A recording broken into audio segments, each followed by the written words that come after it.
Hello, I'm Mark Baer. Welcome to Conversations and Collaborations. I'm with King Grossman today, and today we're talking about the publication of his new book, Letters to Alice. So congratulations. Thank you, Mark. It's really I guess it's kind of like birthing a baby. I can only imagine, but I can begin to imagine it, having written a book and taking it through publication. I love the writing of it. It's the hardest thing I've ever done and the best thing I've ever done in with regard to art. So let me, before we get into talking about the books, just my initial reaction. The main character is a guy who is hiding behind not being able to see. So he was seeing the world through kind of a fuzzy lens. And as the book proceeded, that lens cleared up. Yes, yeah. But what really struck me, what really struck me together, and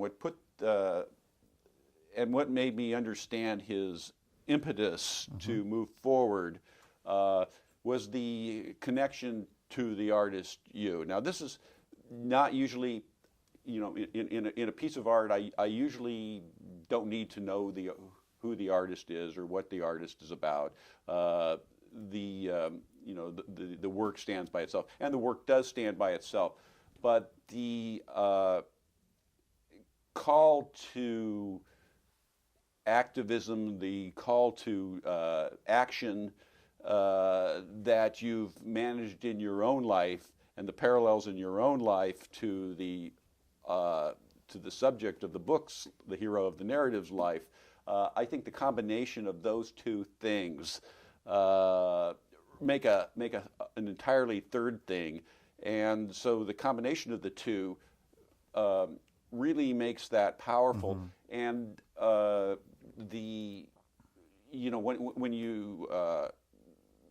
when you write a book, you say, well, who's the audience for this? and the audience is a wide audience, of course, but the person who's sitting on the fence, who is having trouble making sense of the world and wants to go out and make her voice heard, and like a call to activism. I think that's an impulse that many people have, and they don't know how to make that first step. Right. And you've made that first step, and for anybody interested in taking that step, this is the book for them. Well, thank you. Why do you write a story? I mean, and this really gets, I'll just say this part. I met a woman that was 85 years old, if she was a day, named Alice, in an airport, in Vancouver Airport. And she looked over at me and she said, young man, what are you all about? And we started talking. And she was actually a Jewish refugee that much of her family had gotten killed in the purges trying to get out of Stalin and get out of Stalinist Russia. And she made it over to America. She proceeded to tell me that she'd written 8 novels. And I said, okay, what should I do? I'm a writer. What should I do to learn from you in writing? She said, journal. And don't worry about what your story will be. You keep doing that, and it will find you. Something so important will come off the page that it will find you, and you'll need to write a book about it. And that's the case with Letters to Alice. Well, it certainly captures the zeitgeist, and even a zeitgeist that's changed since I first read the book.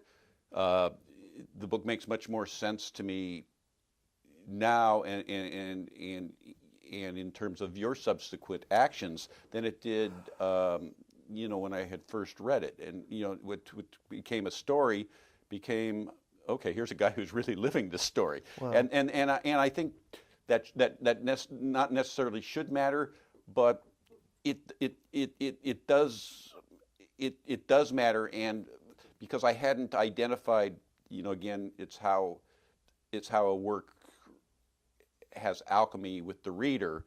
And when I first read the book, I hadn't had the identification with Fraser's drives as much as just a short time later, now I kind of understand his angst and where he's trying to get to. So it's interesting how the times and the motivations and the needs work. So you capture, you're at the right time at the right place. Well, thank you. I mean, that is not something I'll say.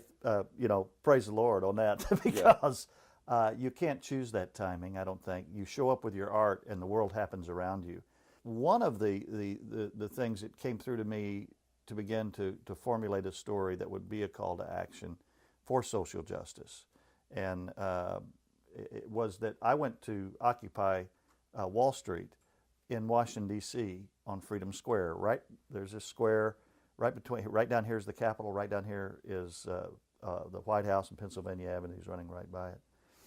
And I would walk to and from the square, and I would go out and do various things. Like I would ask people outside the square, what would you do if you could make America a better place? Just one thing. We could write it down on a whiteboard. We'll take it, put it up at the General Assembly. You can come over and be a part of that. I'd invite them over. And most people wanted to say something. A few were grumbly, but most were willing to say, this is what I would do. And I started really seeing the difference between those that were in the square and those that were not in the square. Those that were not in the square, which I'm not in the square all the time, right? I'm going back and forth between the things in my life, maybe my work, my family, and then I'm over in the square participating in our democracy, really participating in it. And it came to me, that's what we've subtly, over the years, carved out of our daily life in America. And that is to be a part of the public square, to actively be a part of it. So much of what our culture has done is not only kind of numbed us out into other things, but even taught us that talking our politics is a wrong thing to do. It's too much to do with other people. That in itself cripples us. And so I started thinking in terms of what's more risky for our future, for ourselves, our children, or our grandchildren. Is it more risky to keep our head down and just go to work and come home and think these thoughts internally but never do anything about them, which is what I call slumbering? Or is it more risky to go in the square and try to make a difference?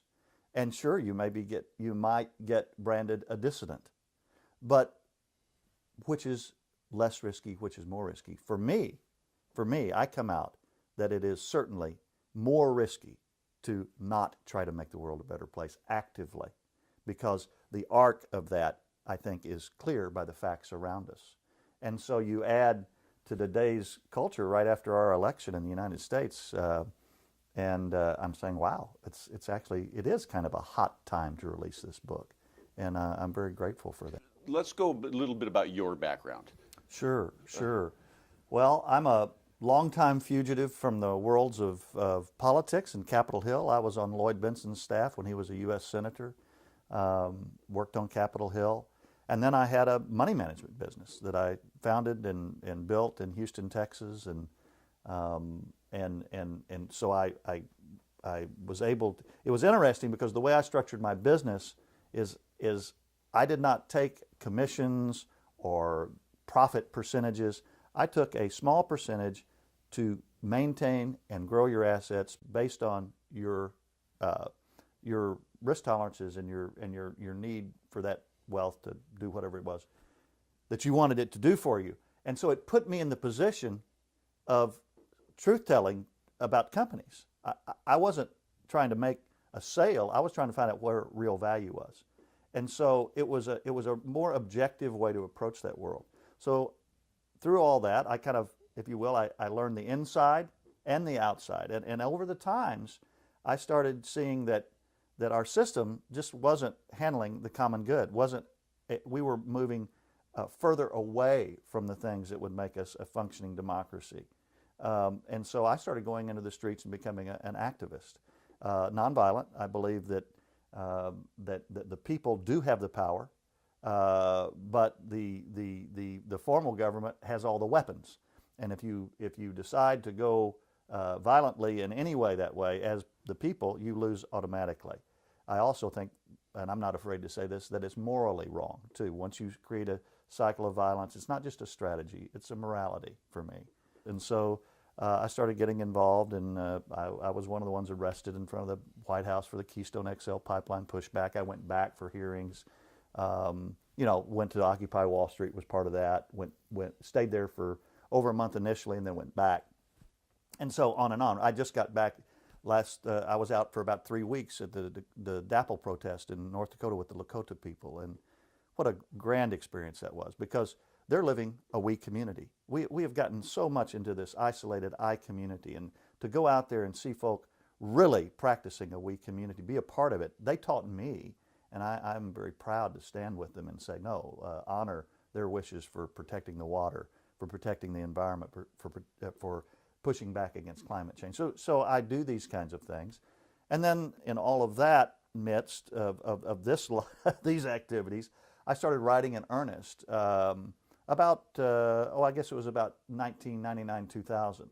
And this is my third novel. I've written over 500-600 poems, short stories published, and that sort of thing. So you can tell me something, Mark, about what I might do to make myself a better person or to make the world a better place.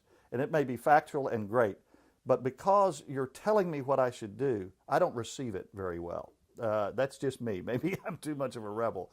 But if there's anything universal in that, okay, which I believe there is, we don't really want that much advice. What we want is to resonate as human beings with something that's a truth that we're seeking together. And so storytelling, over the years when either through books or film or through friends, just sharing honestly about what's going on in their lives and what their struggles are and what their triumphs are, when I find something in your story that resonates with my truth, I change. That changes me. And so storytelling for me, art in any form, it takes on that role. It's that metaphorical role that reaches into our heart, into our psyche, deeper, and therefore makes us care enough to make the changes we want to see in the world. And so you are I would describe you as a champion of the art-ivist movement. Well, I like that phrase. Yeah, and with the role of the artist, the role of the creator is always linked to the times, and it's sometimes the voice is needed more than at other times. Mm-hmm.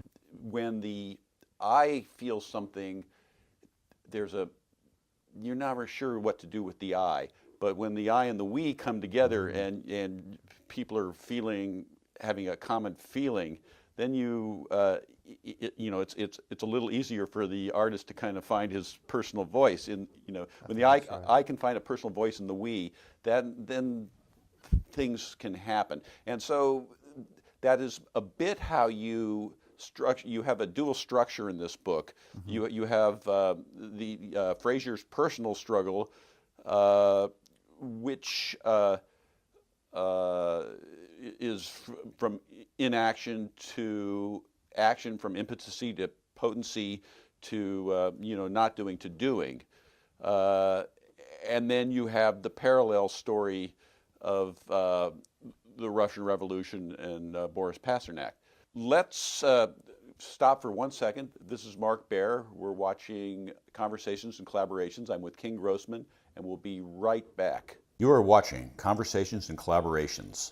For all episodes, go to markdavidbaer.com.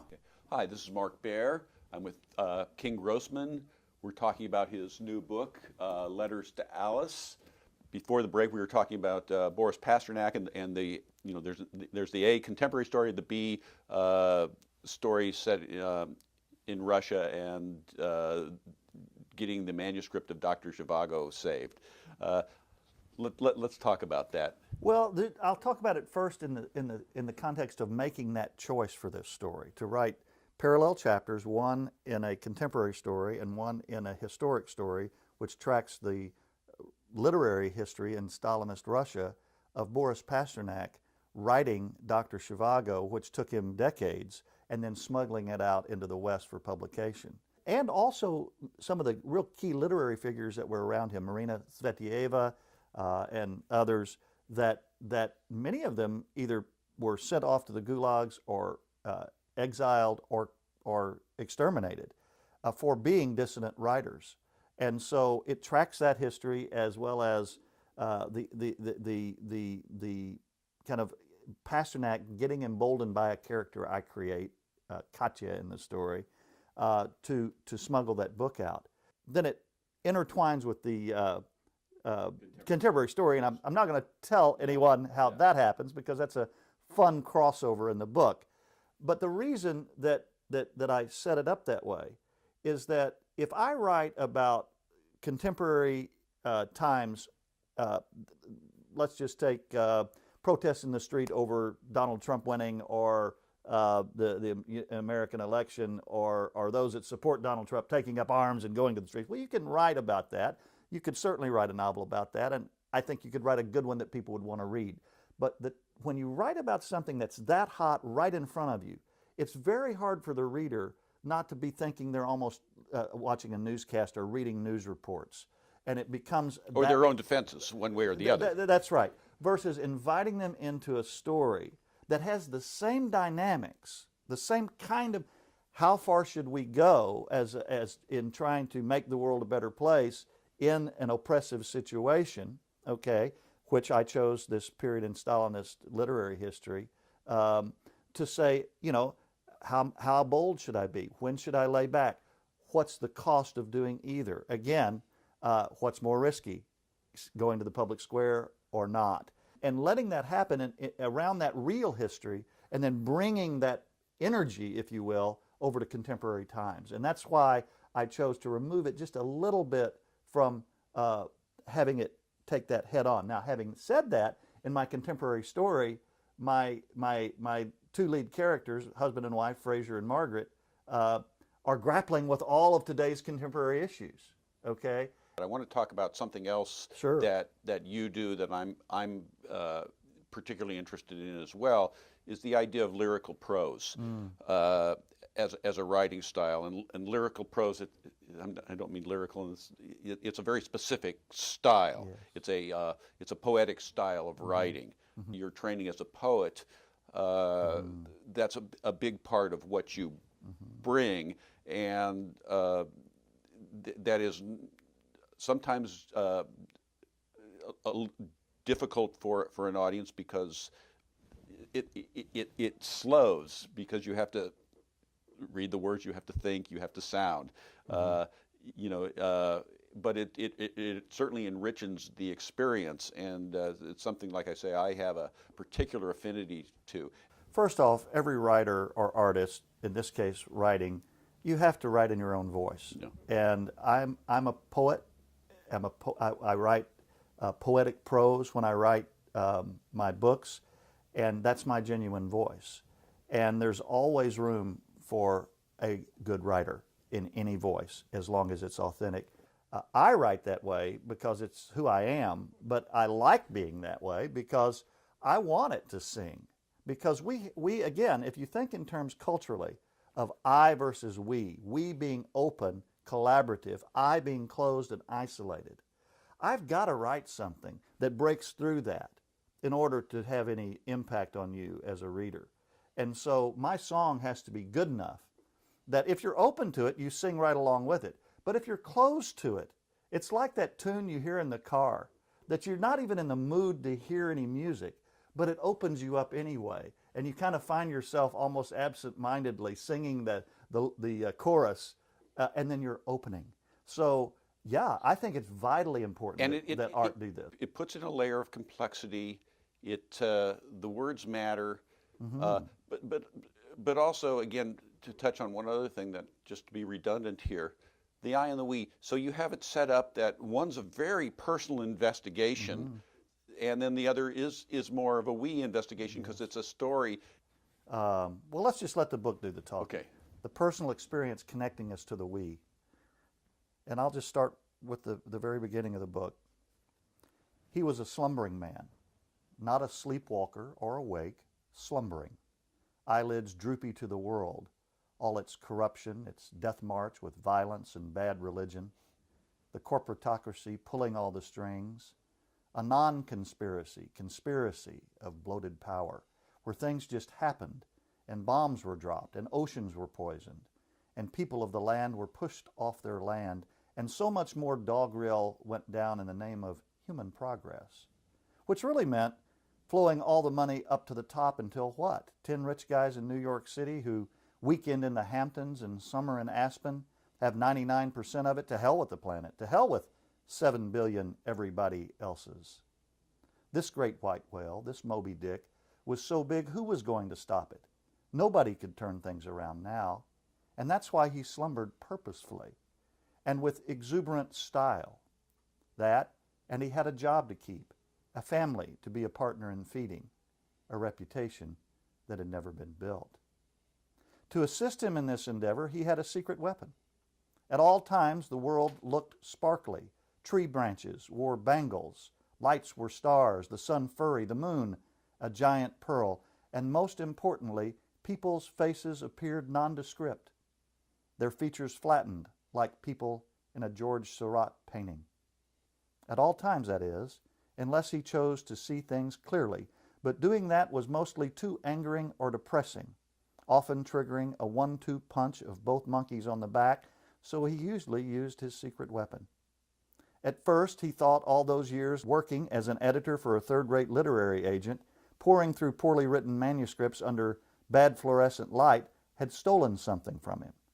Then, as things kept getting worse, he realized it all had been a gift, and ultimately a secret weapon of protection.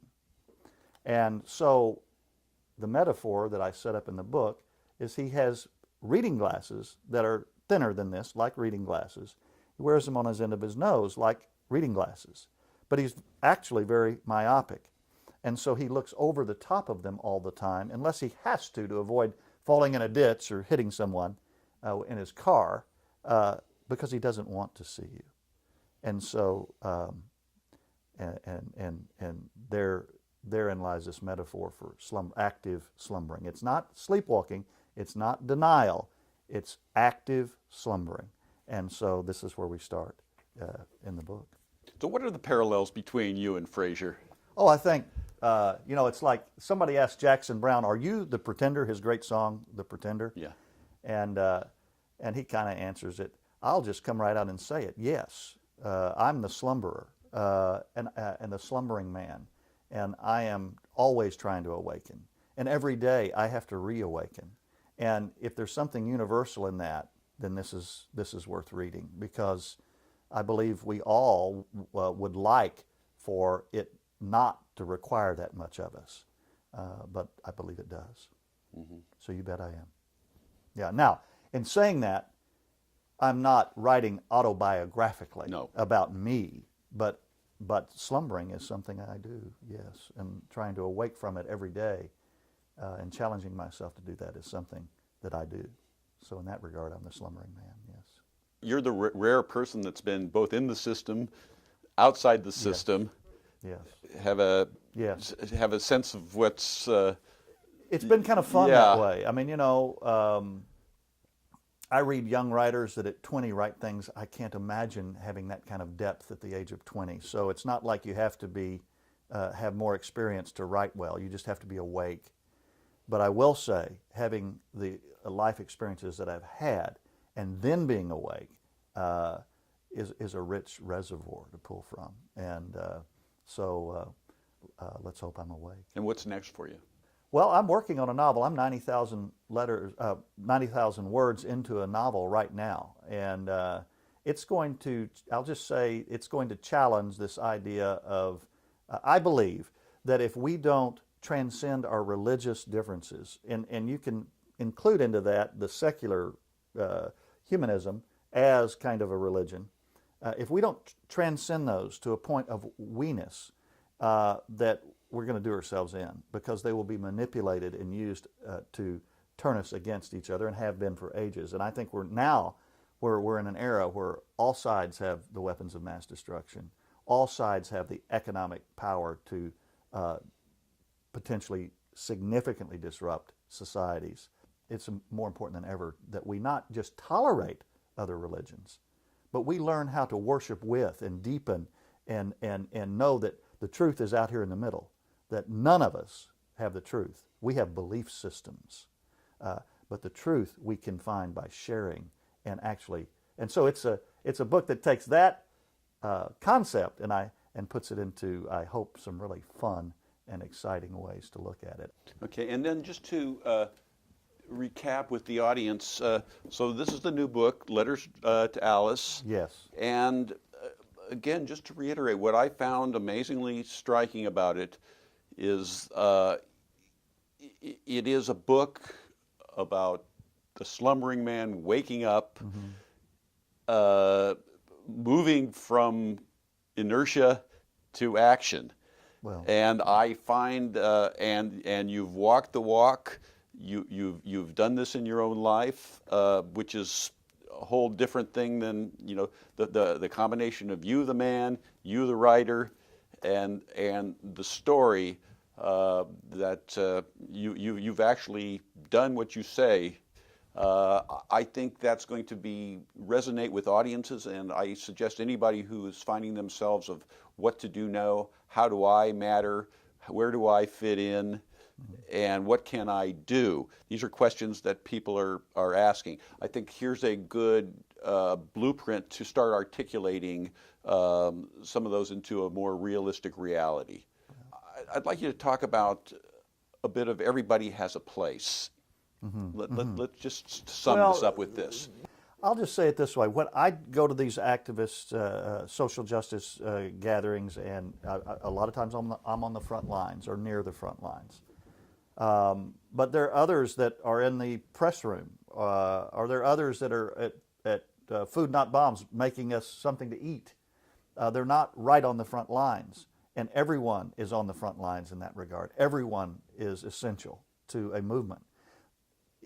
And so, one of the things I like to tell is one of my favorite activities when you go on these nonviolent trainings for actions is they'll have folk say, okay, over here on this side of the room you're right on the front lines, and the folk with the riot gear are facing you down, and you're locked arms, and you're right there. Then you're here a few rows back, and then over here on this side of the room, the far side, you're at the food tent, or you're at the library, or you're at the media center. You're not even on the action at that physical location. And then they say, don't think about it too much. Just go where you feel most comfortable. And you walk and you stand there, and they say, okay, now notice where you are, because wherever you are is the right place for you. The movement needs all of this. It's all equally as important. What's important is for you to figure out where you feel most comfortable being. Because if you let your ego get going, or you let your fear get going too far, if your fear keeps you too far away, or if your ego puts you too close and you're not comfortable there, you need to be comfortable wherever you are. Then you're going to have a successful community, whatever it is, a successful action. You'll work well together. If someone's not in the place that they feel most comfortable, then they're going to not behave well when the pressure's on, and that endangers them as well as the whole movement. This is Mark Baer. You've been watching Conversations and Collaborations. This is King Grossman, and buy his new book. He'll be happy if you do. I'll be very happy. I hope you've enjoyed this episode of Conversations and Collaborations. For all episodes, go to markdavidbaer.com. See it now. Don't wait.